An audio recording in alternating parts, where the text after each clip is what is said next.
Hello friend, आज के session में हम लोग करेंगे एसएसटी पेडागोजी, सामाजिक विज्ञान पेडागोजी, शिक्षा शास्त्र।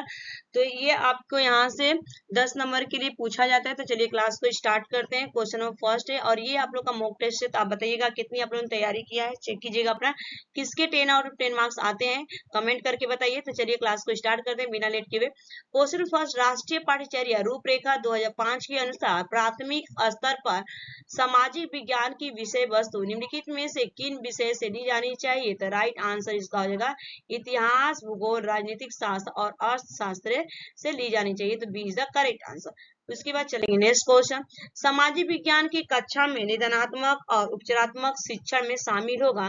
तो क्वेश्चन नंबर सेकंड का पूछ रहे हैं यहाँ पे कि सामाजिक विज्ञान की कक्षा में निदानात्मक और उपचारात्मक शिक्षण में शामिल होगा। तो राइट आंसर आपका D is the correct answer होगा यहाँ पे कि शिक्षार्थी की कठिनाई विशेष की हम क्या करेंगे, पहचान करेंगे। तो right answer D is the correct answer होगा।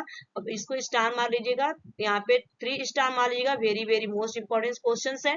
नेक्स्ट क्वेश्चन, निम्नलिखित में से कौन सा सामाजिक विज्ञान की कक्षा में प्रगतिशील शिक्षा का आयाम है? निम्नलिखित में से कौन सा सामाजिक विज्ञान की कक्षा में प्रगतिशील शिक्षा का आयाम है? तो राइट आंसर होगा यहाँ पे D is the correct answer, बहुलता और विविधता के लिए समान। ठीक है, बहुलता और विविधता के लिए समान, D is the correct answer इस क्वेश्चन का। उसके बाद चलेंगे नेक्स्ट क्वेश्चन की तरफ, सामाजिक विज्ञान के शिक्षा में प्रयोग की जाने वाली भाषा कैसी होनी चाहिए?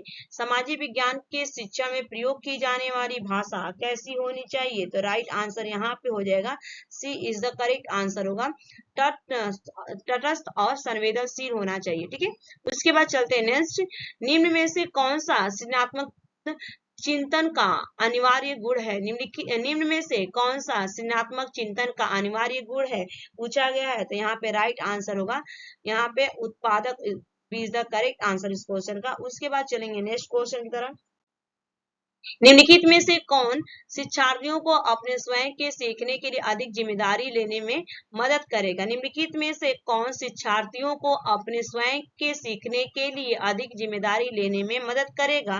तो क्वेश्चन नंबर 6 का जो राइट आंसर होगा योगात्मक मूल्यांकन, ये आपका right answer B is the correct answer होगा, योगात्मक मूल्यांकन। ये भी आप स्टार मार लीजिए, यहाँ पे मोस्ट इंपोर्टेंट क्वेश्चन है। ठीक है, उसके बाद चलेंगे नेक्स्ट क्वेश्चन, एक सामाजिक अध्ययन शिक्षिका महाद्वीपों और महासागरों की अवस्थिति को पढ़ाना चाहती है, उसे किस प्रकार के मानचित्र का उपयोग करना चाहिए?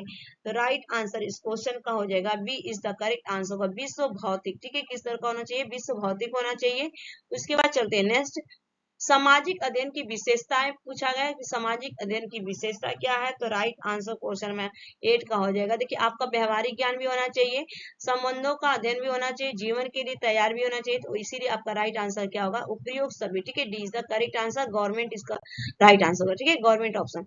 नेक्स्ट क्वेश्चन, सामाजिक अध्ययन के शिक्षक में होना चाहिए, पूछा गया सामाजिक अध्ययन के शिक्षक में होना चाहिए। तो क्वेश्चन नंबर 9 का जो राइट आंसर होगा अध्ययनशीलता, किस तरह से होना चाहिए, अध्ययनशीलता होना चाहिए, नेता बनने का ज्ञान नहीं, निगमित व्यवहार का भी नहीं होगा आपका, शारीरिक सुंदरता नहीं लिया गया, अध्ययनशीलता। ठीक है, अध्ययन करना, रेडी रहना, उस चीज को सीखते रहना। नेक्स्ट क्वेश्चन, निम्न में से कौन सा विषय उच्च प्राथमिक स्तर पर सामाजिक विज्ञान में शामिल नहीं? पूछा गया है कि उच्च प्राथमिक स्तर पर सामाजिक विज्ञान में शामिल नहीं है। तो इसका देखिए इतिहास भी शामिल है, राजनीतिक विज्ञान भी शामिल है, भूगोल भी, लेकिन आपका मनोविज्ञान ये आपके सामाजिक विज्ञान में शामिल नहीं है।